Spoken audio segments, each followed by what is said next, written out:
es infinita 100.1. Ya estamos de regreso, 7:29 minutos, con nosotros nuestro editor Matías de la Maza. ¿Qué tal, Matías? Todo muy bien, Juan Manuel Astorga, muy buenos días. Ha hecho noticia Cuba.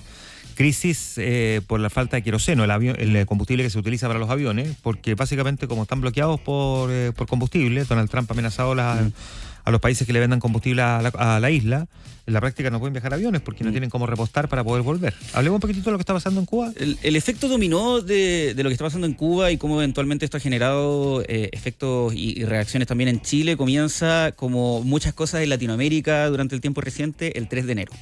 Con la detención, la extradición de Nicolás Maduro por parte de Estados Unidos desde Venezuela, el sacarlo desde allá y llevarlo hacia territorio norteamericano y el tomar básicamente el control del país acá en Sudamérica. ¿Y por qué es importante la caída de Nicolás Maduro? No de su régimen necesariamente, pero sí de Nicolás Maduro, para entender lo que está pasando en Cuba, porque Estados Unidos desde ese momento toma el control del petróleo venezolano y anuncia que 0% de ese petróleo venezolano va a empezar a llegar a la isla. Pero el petróleo que era gratis, recordemos. Petróleo que era gratis y el principal suministro de combustible de Cuba. La mayor cantidad del petróleo, no era la única fuente, pero la mayor cantidad del petróleo que importaba la isla era justamente desde Venezuela. Entonces, de un día para otro se quedaron sin su principal proveedor de petróleo y es ahí en donde Donald Trump, con el correr de las semanas, anunció que iba a apretar justamente el bloqueo que está impuesto sobre la isla y en específico justamente con las exportaciones de petróleo que diversos países realizan hacia ese territorio.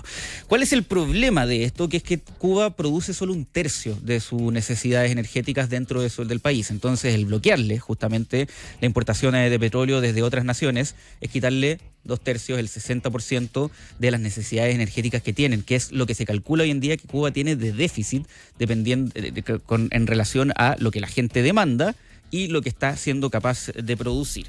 Y esto ha generado un efecto en cadena. Primero, como bien tú mencionabas, esto parte por una decisión de Donald Trump, no solo no llevar petróleo desde Venezuela, sino que también amenazar a todos los países que exporten petróleo hacia la isla cubana con fuertes aranceles, como ha sido su política internacional durante los últimos meses, desde que vuelve a la Casa Blanca.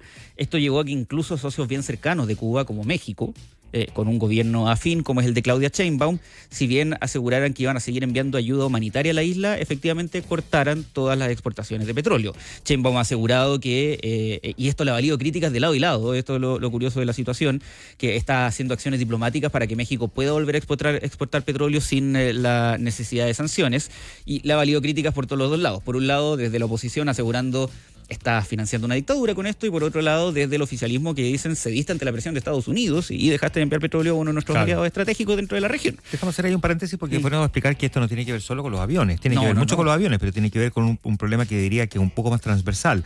Recordemos que las termoeléctricas cubanas, las que son las que generan electricidad, porque son todas termoeléctricas, no solamente son viejas y soviéticas, sino que necesitan petróleo para poder funcionar. Sin petróleo no hay luz, tienen cortes de luz severas horas al día, hay apagones de 18 horas diarias. No hay refrigeración para la comida, por lo tanto, y el pueblo pasa hambre. Lo poco que pueden refrigerar, porque de verdad una caja de huevos te gastaste la jubilación completa, y si no hay electricidad, tampoco hay bombas de agua y hay una crisis sanitaria. O sea, esto tiene un impacto que no es solo que los aviones no puedan llegar y repostar para volver, sino que hay un problema que es para la propia población. O sea, básicamente lo que está buscando Donald Trump es una especie de colapso inducido para que sea la propia población la que salga a protestar. Y eso derive en la caída del régimen de Miguel Díaz-Canel, que él ha dicho varias veces que encuentra que debería ser el próximo en cambiar de régimen después de lo que pasó con Maduro en Venezuela. Como bien tú apuntas, acá estamos hablando de un tema que afecta todos los aspectos de la vida de la población. Lo del turismo es bien relevante y a propósito de lo que pasó con los aviones. Ya buena parte de las aerolíneas canadienses, incluyendo la principal Air Canada, anunciaron que cancelaban todos sus vuelos a las islas por la incapacidad de recargar combustible en el lugar. Siendo el turismo la fuente de ingreso principal. Claro, o sea, es la única, porque y de divisa extranjera. De azúcar nada hoy. O sea, la principal fuente de ingreso de los cubanos son las remesas, ¿no? La plata que mandan los cubanos que están fuera de Cuba. Pero el turismo es la otra fuente de ingreso. Y claro, si no hay turistas, o sea, ¿quién se va a arriesgar a ir a Cuba si después no se puede volver? Y ya el año 2025 había sido malo para el turismo. Ahora tienes las aerolíneas canadienses, que es un país que no queda particularmente lejos de Cuba, anunciando que cancelan todos sus vuelos, y otras que están dando tremendas facilidades para cancelar cualquier tipo de viaje. Iberia, por ejemplo, anunció a los que viajen con la aerolínea española que si quieren reprogramar o derechamente bajar un vuelo a Cuba, lo pueden hacer.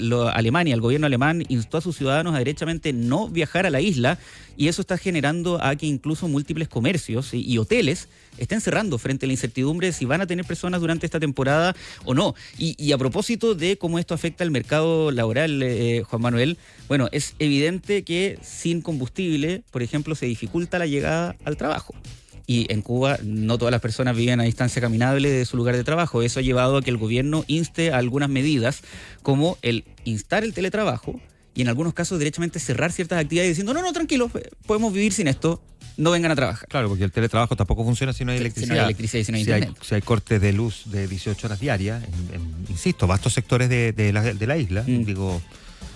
¿Cómo? ¿Cómo podía ser teletrabajo? Que afectan a más del 60% de la población. Que es una gran excusa, sí. En todo caso. La luz. Pero ¿Quién no la habrá usado alguna vez? Estaba pensando. Bueno, en pandemia igual era clásico. ¿Estás pensando si alguna vez la usé? No, porque yo era jefe además. No, tú no. Te puedo asegurar que no lo hiciste. No. Pero volviendo al caso cubano, lo que está pasando en materia laboral está dejando a que personas no puedan llegar a sus lugares de trabajo. Hay colapso de las vías, evidentemente, por la disminución de la cantidad de buses, por la limitación de la venta de diésel y, como bien tú dices, la generación de electricidad para múltiples hogares está dependiendo de ellos. ¿Y sabes a qué están volviendo? Al carbón.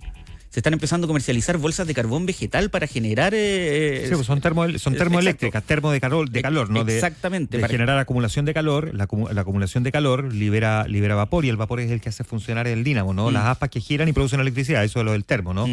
Por eso es que muchos dicen, increíble que Cuba no haya buscado la manera de no depender precisamente de un régimen que eventualmente iba a caer. Si el régimen de Nicolás Maduro, inevitable, cayendo la Unión Soviética, si cayó la Unión Soviética podía caer cualquiera. O sea, es el colapso.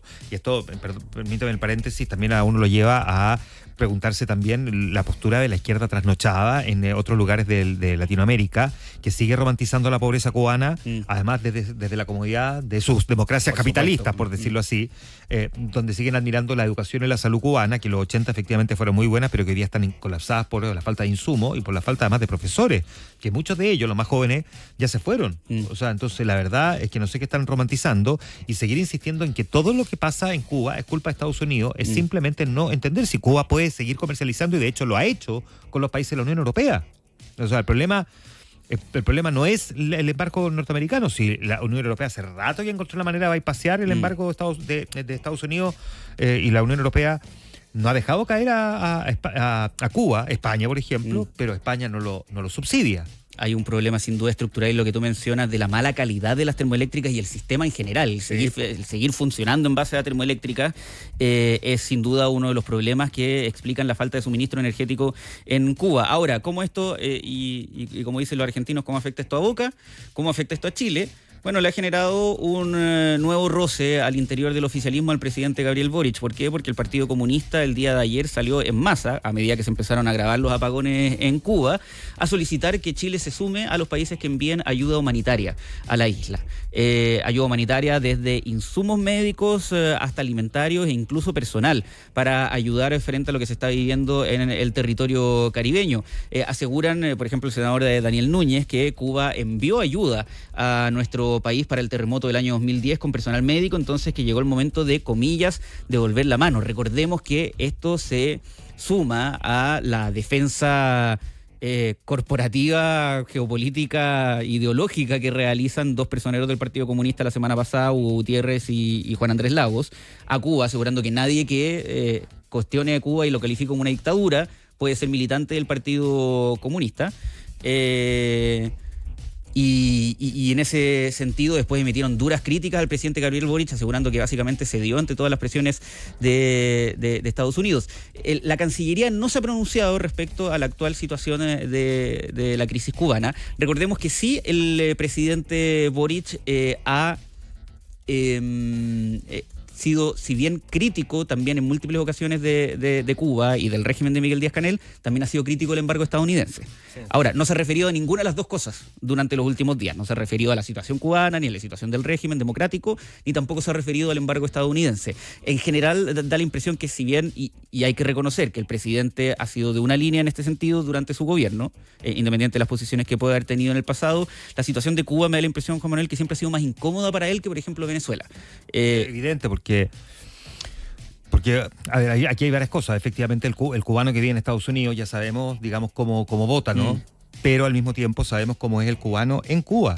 El cubano en Cuba puede despreciar al régimen hoy día, pero va a responsabilizar siempre y fundamentalmente a Estados Unidos de la situación precaria en la que está, no al régimen a esta altura.